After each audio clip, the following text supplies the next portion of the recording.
আপোনাৰ ওচৰলৈ আহিছোঁ। আমাৰ বাবে এটা অপূৰণীয় ক্ষতি আমি কেতিয়াও কল্পনা কৰিব নোৱাৰোঁ। হঠাৎ এটা দুখ খবৰে সকলোকে ম্ৰিয়মান কৰি তুলিছে। জুবিন গাৰ্গক আপুনিও কাষৰ পৰা পাইছিল। আচলতে এতিয়া সেই কথাবোৰে মনত আহি বেছি দুখ দি আছে। তেখেতৰ গান শুনি ডাঙৰ হ'লোঁ, তেখেতৰ গান গুণগুণাই তেখেতক আমি এনেকৈ বিদায় দিব লাগিব। পাৰ্থিৱ শৰীৰটো গুচি গ'লেও আচলতে আত্মা অমৰ আৰু তেওঁ গীত মাত সদায় আমাৰ বুকুত, প্ৰতিজন অসমীয়াৰ বুকুত থাকি যাব। খালি মনবিলাক খেলি মেলি হৈ গৈছে, এই নিউজ চিউজবিলাক যে আহি আছে, সেই কথাবিলাকৰ খালি উচিত তদন্ত হ'ব লাগে।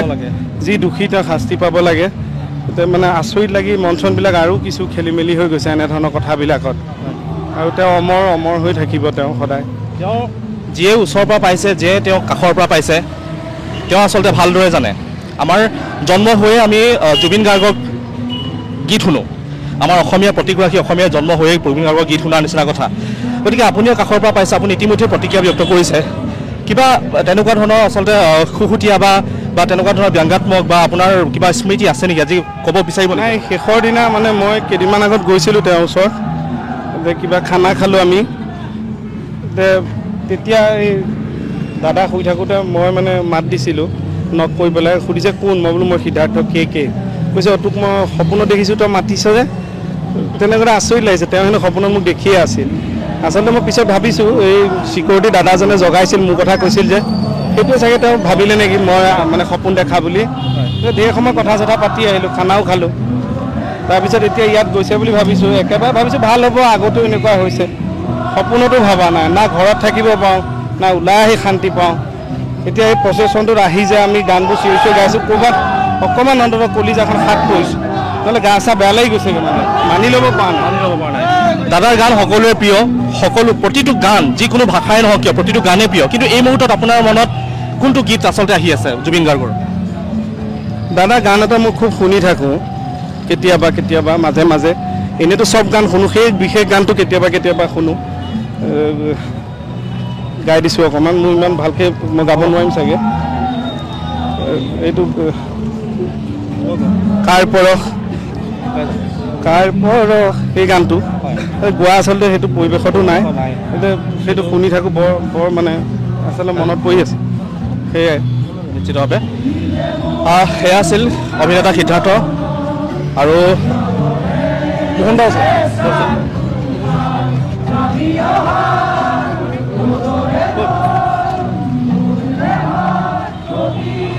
আনফালে আৰু এগৰাকী অভিনেতা আছে দীপজ্যোতি কেওট। আমি ভাষাৰে বুজাব নোৱাৰোঁ, প্ৰতিগৰাকী চকুত চকুলো এতিয়া জুবিন গাৰ্গৰ প্ৰতি যি আমাৰ মৰম, সেই মৰম আমি বুকুত বান্ধি লৈ আমি থাকিব লাগিব এতিয়া, হয়নে? ইজনে সিজনক বুজাব নোৱাৰা পৰিৱেশ। এই মুহূৰ্তত আপুনি কি প্ৰতিক্ৰিয়া ব্যক্ত কৰিব? দাদালৈ দুষাৰমান কথা কি ক'ব বিচাৰিব? জুবিন গাৰ্গ এজনেই এটা যুৱ অৱসান ঘটিল, কিন্তু আমি দাদাক কেতিয়াও আমি বিদায় ক'ব নোৱাৰোঁ। জুবিনদাক দেখিছেনে ৰাইজে কিমান মৰমত নিজৰ বুকুত সাৱটি লৈ ফুৰিছে। গতিকে গোটেই জীৱন ৰাইজৰ মাজত জুবিনদা অমৰ হৈ থাকিব। জুবিনদা আছিল, জুবিনদা আছে আৰু জুবিনদা থাকিব। আৰু জুবিনদা অসমৰ সাহস আছিল, ডেকা শক্তিৰ সাহস আছিল। জুবিনদা আমাৰ পিতৃতুল্য আছিল। সকলো ক্ষেত্ৰতে আমি জুবিনদা আছে বুলি আমি সাহস লৈছিল। মোৰ বুলিয়ে নহয়, গোটেই আমাৰ ইউথে জুবিনদা থাকিলে চিন্তা নাই বুলি ভাবিছিল। সেই জুবিন গাৰ্গক এতিয়া আমি নাই বুলি ক'বলৈ আমাৰ কোনো সৎ সাহস নাই। আৰু জুবিনদা অমৰ, জুবিনদা আমাৰ বুকুৰ মাজত জীয়াই থাকিব সদায়। প্ৰত্যেকজন অসমীয়াৰ, প্ৰত্যেকজন শ্ৰোতা দৰ্শকৰ অন্তৰত জীয়াই থাকিব জুবিনদা। শেষবাৰৰ বাবে আপুনি কেতিয়া লগ পাইছিল? মই দাদাক ভাইমন্দা চিনেমাখনৰ হেৰিয়ত প্ৰিমিয়াৰ শ্ব'ত লগ পাইছিলোঁ। আৰু দাদা এনেকৈ কৈছিল, গৈ পেলাই মোক সুধিছে তয়ো আছনে চিনেমাখনত? মই কৈছোঁ দাদা হয়, বাহ এনেকৈ ক'লে। তাৰপিছত আহি পেলাই চিনেমাৰ ওপৰত অলপ কথা পাতিলোঁ। আৰু তেতিয়া সেই ভাইমন্দা প্ৰিমিয়াৰ শ্ব'তে লগ পোৱা। তাৰপিছত দাদাক লগ পোৱা হোৱা নাই। আৰু দাদাই বহুত উৎসাহ দিছিল, বহুত প্ৰেৰণা দিছিল। আমি এবাৰ বিশ্বকৰ্মা পূজাত ৰাতি আমাৰ সিদ্ধাৰ্থ কেকেদা মই গৈছিলোঁ জুবিনদাৰ ষ্টুডিঅ'ত। আৰু জুবিনদাক ৰখাই পেলাই আমি এনেই মাতটো দিম বুলি ভাবিছিলোঁ। আৰু জুবিনদাই বহুত সময় ৰখাই বহুত কথা পাইছিলোঁ। সেইদিনাখন প্ৰায় 2 ঘণ্টামান দাদাৰ লগত আছিলোঁ, কথা পাতিছিলোঁ। জীৱনৰ সেইটো মোৰ স্মৰণীয় দিন। আৰু সেই দিনটো মানে জুবিন গাৰ্গক লগ পোৱাটোৱে আচলতে চবৰে এটা আশা থাকে, সেই আশাটো তেনেকৈ পূৰণ হৈছিল। মোৰ লগ পাইছোঁ যদি ইমান সময়ৰ কাৰণে লগ পোৱা নাছিলোঁ। সেইদিনাখন সেই প্ৰত্যেকটো মুহূৰ্ত, প্ৰত্যেকটো শব্দ জুবিনদাৰ সদায় মনত থাকিব। আৰু সেই প্ৰেৰণা, সেই উৎসাহ সদায় মনত থাকিব। যি বেয়া দেখিলে গালি পাৰে, ভাল দেখিলে মৰম কৰে, একো ভয় কৰিলে মানা কৰে, সততাত যাব দিয়ে, সঁচাটোক কেতিয়াও ভয় কৰিবলৈ মানা কৰে, কেতিয়াও আঁতৰি আহিবলৈ মানা কৰে। সেই সৎ সাহস দিছিল। সেই জুবিন গাৰ্গ নাই বুলি ক'বৰ কাৰণে অন্তৰে নামানে। কোনো গোটেই অসমৰ বিশ্বত কোনেও তেখেতক বিদায় দিব নোৱাৰে। জুবিনদা অমৰ আছিল, জুবিনদা অমৰ হৈ থাকিব। ধন্যবাদ। আৰু এয়া দীপজ্যোতি কেওট। গতিকে দেখা পোৱা গৈছে এনেধৰণে এতিয়া সমগ্ৰ অসমবাসী এতিয়া জুবিন গাৰ্গক যদিও আচলতে অশ্ৰু অঞ্জলিৰে তেওঁক বিদায় দিছে, কিন্তু প্ৰকৃততে আচলতে তেওঁ অমৰ। আৰু এই প্ৰতিগৰাকী অসমীয়াৰ মুখত এতিয়া কেৱল এটাই বাক্য, জুবিন গাৰ্গ অমৰ। জুবিন গাৰ্গৰ এই সৃষ্টিৰাজি আমাক উৎসাহ দিব, প্ৰেৰণা দিব। আৰু প্ৰতিগৰাকী চকুত এতিয়া চকুলো, অসমীয়াৰ প্ৰতিগৰাকী চকুলো দেখিবলৈ পোৱা গৈছে। এনেকৈ এতিয়া জুবিন গাৰ্গক মৰম দিছে প্ৰতিগৰাকী অসমীয়াই, আৰু বুকুত এচটা শিল থৈ প্ৰতিগৰাকী অসমীয়াই এতিয়া ওলাই আহিছে, শ্ৰদ্ধা জনাইছে। সৰু ডাঙৰ বুলিবলৈ কোনো কথা নাই, বহুকেইটা প্ৰজন্ম এতিয়া ওলাই আহিছে। আৰু জুবিন গাৰ্গৰ এই অনুপস্থিতিত আমি বাৰুকৈ অনুভৱ কৰিম। গতিকে এনেকৈ এতিয়া আমি পৰিৱেশো আপোনালোকক দেখুৱাই যাব লগা হৈছে। গুৱাহাটী আজি নিস্তব্ধ হৈ পৰিছে, সমগ্ৰ অসম আজি নিস্তব্ধ হৈ পৰা পৰিলক্ষিত হৈছে। আমি পৰিৱেশো আপোনালোকক সেইধৰণে দেখুৱাই যাম। মোৰ সৈতে মৌচম আছে, আমি দেখুৱাই যাম।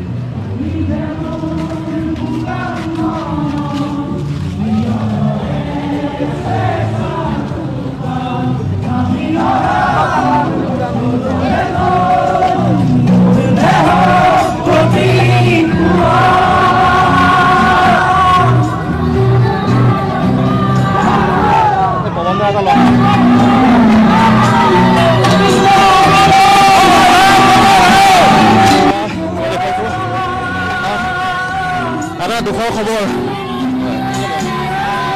কি ক'ম, ভাষা নাই। আমাৰ জীৱনৰ এটা অংশ জুবিন গাৰ্গৰ গান সকলোৰে হয়। জীৱনত যেতিয়া প্ৰথম এটা গান গাবলৈ গান এটা মুখস্থ হৈছিল, সেয়াও জুবিন গাৰ্গৰ গানেই মুখস্থ হৈছিল। এতিয়া কি ক'ম, কোনো ভাষা নাই ক'বলৈ, ভাষাহীন হৈ পৰিছে। মোৰ লগত এয়া দেখিবলৈ পাইছে বহুত কেইগৰাকী সংগীত শিল্পী। আমি আমাৰ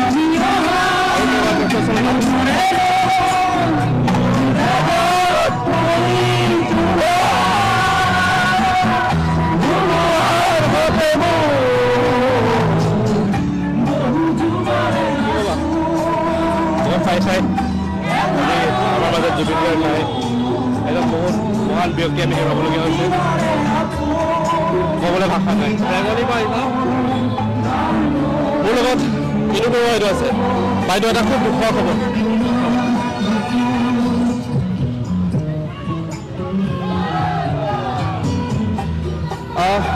ক'বলৈ ভাষা নাই, সঁচাকৈ ক'বলৈ ভাষা নাই। গতিকে আমি আজি নিস্তব্ধ, নিশ্চুপ।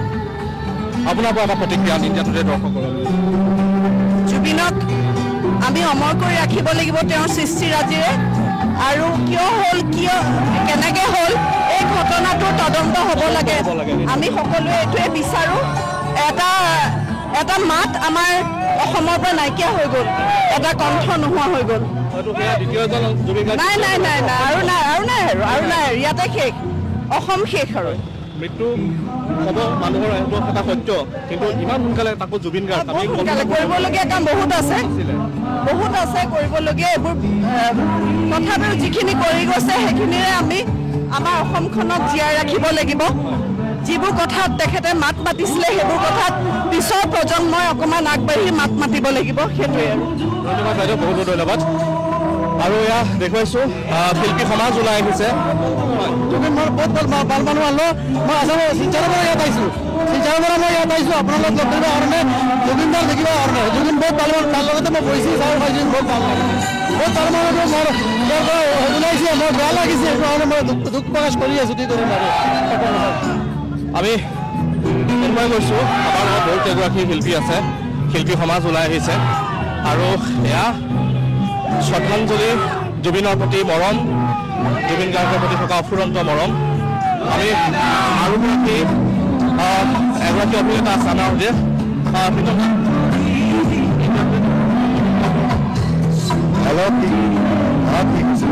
জুবিন গাৰ্গৰ প্ৰতি আমাৰ যি মৰম, সেয়া সদায় থাকি যাব।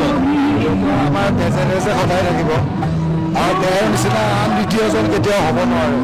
আজি শিল্পী সমাজ ওলাই আহিছে। গতিকে জুবিন গাৰ্গৰ যি দুখ খবৰ, সেই খবৰে সকলোকে মৰ্মাহত কৰিছে। আমি কেতিয়াও কল্পনা নকৰা এটা খবৰ। হয়, এইটোতো মানে সকলোৰে কাৰণে এটা কেনেকুৱা চখ। কালি সকলোৱে সেই বস্তুটো অনুভৱ কৰিছে, লগতে সকলোৰে যিটো মানে ফিল হৈছে, সেইটো চবৰে প্ৰত্যেকজন মানুহৰে, অসম বুলি নকওঁ, গোটেই ইণ্ডিয়াৰ গোটেই মানুহখিনিৰ যিটো চখ, সেই কান্দিব পৰা নাই, কি কৰিব কি নকৰিব এনেকুৱা এটা অনুভৱ মোৰ নিজৰে সেনেকুৱা হ'ব। আজি ওলাই আহি এতিয়া এই প্ৰচেছনটোত ভাগ লৈ অকণমান কিবা এটা নিজকে জুবিন দাৰ নামত একো কৰিব পৰা নাই হয়, কিন্তু তেওঁৰ নামতে যে ওলাই আহি অকণমান শ্ৰদ্ধাঞ্জলি জনাব পাৰিছোঁ সেইখিনিৰ কাৰণে নিজকে অকণমান ভাল লাগিছে আহি পাই। বাকী তেখেতৰ মানে তেখেতৰ মৃত্যু কেতিয়া কল্পনা কৰিব নোৱাৰোঁ। সকলোৱে নৰা লগাই আছে আমিও বিচাৰোঁ, সকলোৱে বিচাৰে তেওঁ অমৰ হৈ থাকে আৰু এটা তদন্ত আমাক ডেফিনেটলি লাগিব। কি হৈছে কি হোৱা নাই আমাক ডিটেইলছ সেইখিনি বস্তু আমাক কিন্তু লাগিব, তদন্তটো হ'ব লাগিব। আমি এইটো কাৰণে জোৰদাৰ যেনেকুৱা যি কৰিব লাগে আমি সেই প্ৰচেছত আগবাঢ়িম, কিন্তু আমাক তদন্তটো লাগিব। সেইটো আমাৰ সকলোৰে ফালৰ পৰা সেইটো আমাৰ চৰকাৰলৈ বিনম্ৰ অনুৰোধ থাকিল। আমাৰ এটা অভাৱ জুবিন গাৰ্গ আমাৰ মাজত এতিয়া নাই, সেই কথা মানি ল'বলৈ আমি প্ৰত্যেকগৰাকীয়ে টান পাইছোঁ। গতিকে তোমাৰ প্ৰতিক্ৰিয়া জানিব বিচাৰিম। আপুনি ক'লে যে আমি কথাটো মানি ল'বলৈ টান পাইছোঁ যে জুবিন দা আমাৰ মাজত আৰু নাই। এনেকুৱা লাগিছে যেন সকলো শেষ হৈ গ'ল। গোটেই অসমবাসী ৰাইজে আজি কান্দিছে, খাব পৰা নাই, শুব পৰা নাই, ক'ৰবাত নহয় ক'ৰবাত শুই থাকিলেও ক'ৰবাত নহয় ক'ৰবাত মূৰত চলি আছে যে জুবিন দা আৰু নাই, জুবিন দা আৰু নাই, এনেকৈ চলি আছে। তেওঁৰ গানবোৰ কাণত বাজি আছে। মানে মোৰ ওচৰত ভাষা নাই বুজাবলৈ কি হৈ গ'ল। ইমান ধুনীয়াকৈ তেওঁৰ ভিডিঅ' দেখি আছিলোঁ য'ত হাঁহি ধেমালি কৰি আছিল, হঠাৎ মনটো এনেকুৱা এটা জেগাত গৈ ঘূৰি অহাৰ টাইমত তেওঁৰ ডেড বডিহে আহিব। এইটো কথা মানি ল'ব পৰা নাই, ইমান সহজ নহয়। সদায় তেওঁ আমাৰ মনত ৰৈ যাব। তেওঁৰ গানবোৰতো আছেই। শেষবাৰৰ বাবে কেতিয়া লগ পাইছোঁ? মই আমাৰ বেহৰবাৰী 3000 এপিছ'ড হওঁতে লগ পাইছিলোঁ জুবিন দাক, আৰু মই তেওঁৰ জোনালী ঘৰলৈ গৈছিলোঁ। তেতিয়া আমাৰ টীমটো গৈছিল আৰু আমাৰ টীমটোৱে তেওঁৰ লগত বহি পূৰা কথা পাতি আছে, আমি চব কথা পাতি আছোঁ। মই হঠাৎ দেখিলোঁ তেওঁৰ 3টা কুকুৰ বুলি ক'বলৈ মই বেয়া পাওঁ, 3টা বেবী, মই সিহঁতৰ লগত খেলা ধূলাত লাগি গ'লোঁ। জুবিন দাই খুব ভাল পাইছে, মোক সুধিছে কুকুৰ ভাল পাওঁ নেকি, মই কৈছোঁ হয় ভাল পাওঁ বুলি। খুব ভাল পাইছে। তেওঁ এজন তেনেকুৱা মানুহ আছিল। গতিকে এনেকুৱা এজন মানুহক হেৰুৱাই আজি গোটেই অসমখন দুখী, আৰু আপোনালোকেতো দেখিছেই কি অৱস্থা হৈ আছে। আমাৰ ৰেলী ওলাইছিলোঁ আমি ৰেঙনিৰ পৰা, উলিয়াওঁতে আমি অকল ৰেঙনিৰ মানুহখিনি আছিলোঁ, কিন্তু সকলো মানুহ আমাৰ লগত লগ লাগি গ'ল। কোনো আগবাঢ়ি যাবলৈ বিচৰা নাই, আমাৰ ৰেলীখন পাৰ হৈ যাব বিচৰা নাই, আমাৰ লগত গৈ আছে। সেয়াই হৈছে জুবিন দাৰ মৰম, জুবিন দাৰ কাৰণে মৰম অসমবাসী ৰাইজৰ। ধন্যবাদ। এটা ডাঙৰ অপূৰণীয় ক্ষতি, গতিকে দিব্য কেনেকুৱা কি ক'বা?